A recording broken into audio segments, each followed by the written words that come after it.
Well, hi, Wes. Hi, Michael, and welcome to everyone at GDC. I'm Wes, a technical program manager on the PlayFab monetization and economy team. And today, Michael and I want to come to GDC this year to talk about one of the coolest things in games, our players, our creators, and the work we've been doing to empower them. Specifically, we want to talk through the work we've been doing in PlayFab in partnership with Mojang to make our UGC, Marketplace, and LiveOps tools great for everyone. I've been on the Minecraft Marketplace services engineering team for the last few years, and I can honestly say that the massive marketplace that we have operating in Minecraft today is very different than the one we launched back in 2017, as you'd expect. And it's come a long way. And today, we'll take a closer look at that journey that we went on and some of the lessons we learned along the way. Around a decade ago, teams across the company were working on user-generated content experiences, and a few people came together to work on the Minecraft Marketplace. This eventually led to a brand new UGC platform named Xforge. In 2017, we launched this initial marketplace experience in the Bedrock client, and for those that aren't familiar, Bedrock is just one of the flavors of Minecraft. This was an extremely exciting time. That year, we had just over 20 creators working very closely with us to launch our initial pieces of content, and they created some amazing things. These images on the slides are just a few examples. And it was a real labor of love, both for Minecraft and for the creators. This close community and technology became the foundation for what we were able to launch from there. But there was a lot of human intervention. At the very beginning, creators were emailing us pieces of content to be listed, and we were manually moving it through the steps of the certification process. Minecraft was trying to build just that bare minimum to get us out the door so we could start getting feedback. And the catalog was built on the Xforge technology that you were just mentioning, with minimal Minecraft-specific services being built. There was just so much we still had to figure out as we grew. And we knew that there was going to be things that we needed to learn, but there was definitely a lot that we did not know. In 2018, Microsoft acquired PlayFab and started integrating Minecraft's catalog data, along with much of its configuration into the platform. We also had to start working on merging PlayFab's economy offering with the internal monetization and UGC platforms.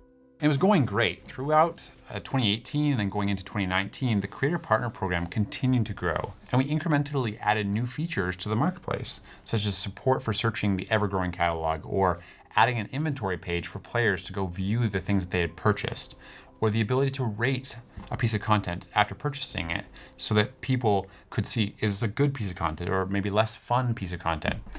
And throughout this time, Minecraft developed our backend ingestion tools to reduce the overall human cost for processing a new item in the catalog. But the client continued to interact directly with PlayFab's APIs. And we're using PlayFab's UGC catalog as a general purpose data store or database, even though it wasn't really designed for this. And as a side note, this direct integration between the client and PlayFab has some really big implications. Minecraft is available on many different gaming platforms, and the marketplace needs to work on all of them.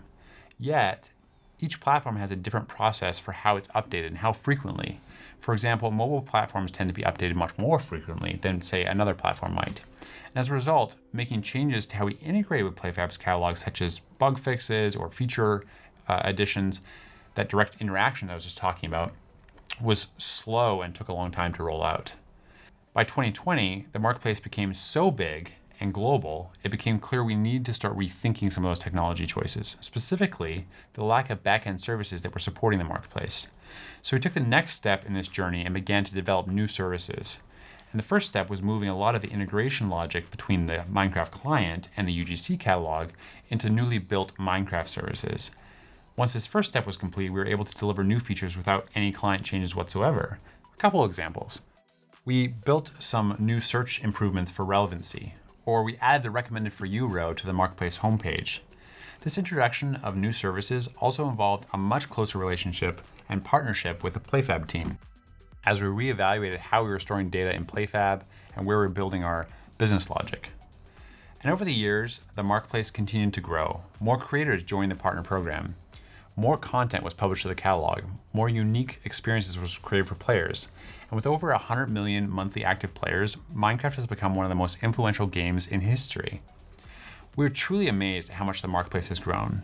36,000 items, and it's still growing. Over 250 approved creators in the program. These are people doing what they love. 7,800 worlds and growing. The marketplace has impacted our wide player base in an extremely positive way. The vast majority of players use Marketplace content every month. Over 2 billion items have been downloaded from the Marketplace so far, and the player sentiment is extremely positive. Few games are working at the same scale as Minecraft, although there are a few out there. I don't want to make any absolute claims or say that there aren't. That scale was a challenge for us, but also for PlayFab's underlying infrastructure. There were recurring outages and incidents that made us question the partnership with PlayFab altogether. Yet, they've demonstrated their readiness to invest and focus on addressing these issues.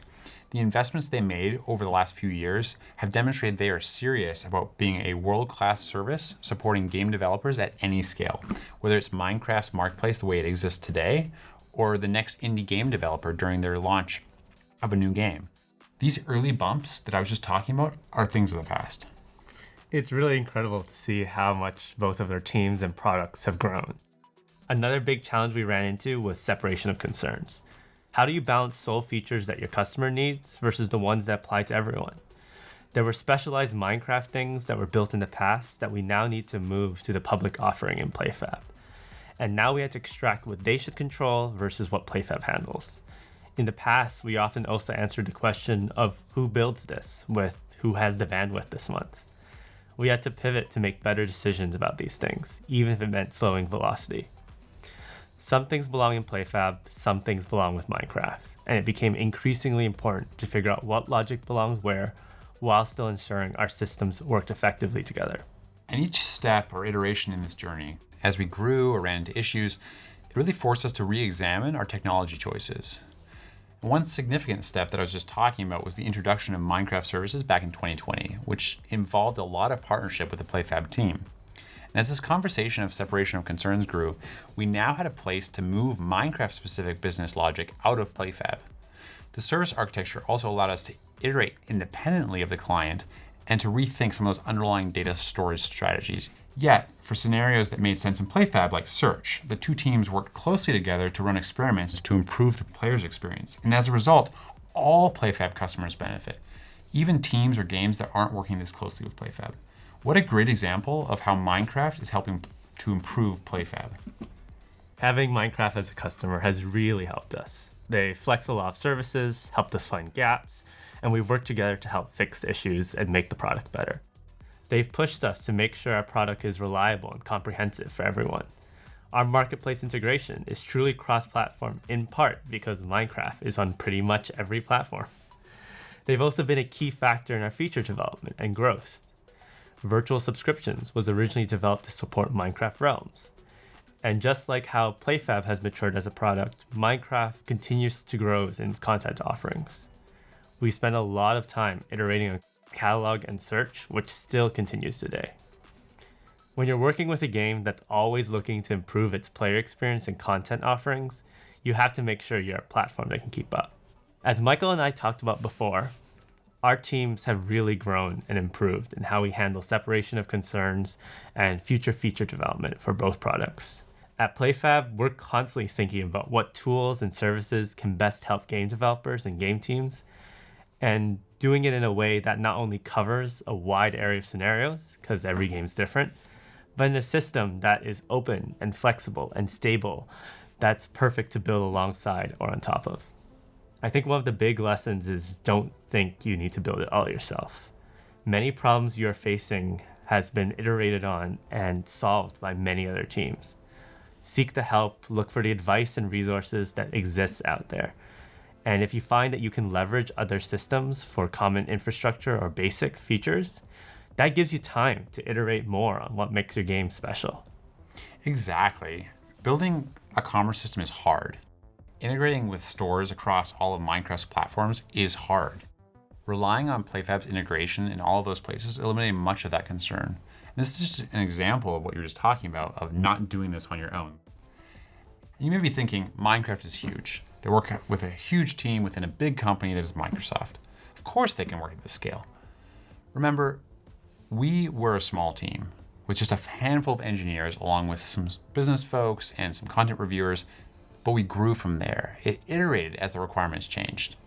That said, If I had to do it over again, I would have pushed for more Minecraft services early on, even if many of these APIs were just forwarding requests to PlayFab. The flexibility that this has given to the Minecraft team since we built our services has been incredible, especially when it comes to additional rules and validation we want to apply that don't make sense in PlayFab. A phrase we like to use internally is the future is user-generated. Games are evolving. Gone is the consumption entertainment model, and now we're moving to this act of creating for millions. It's all about empowering your creators to deliver that creative content to everyone and unleashing the potential of your game. I'm really excited to see how both PlayFab and Minecraft continue to grow as both partners and products. Thank you so much for listening to our presentation. And check out the links here to learn more about PlayFab and how it can help your game. Thanks, everyone.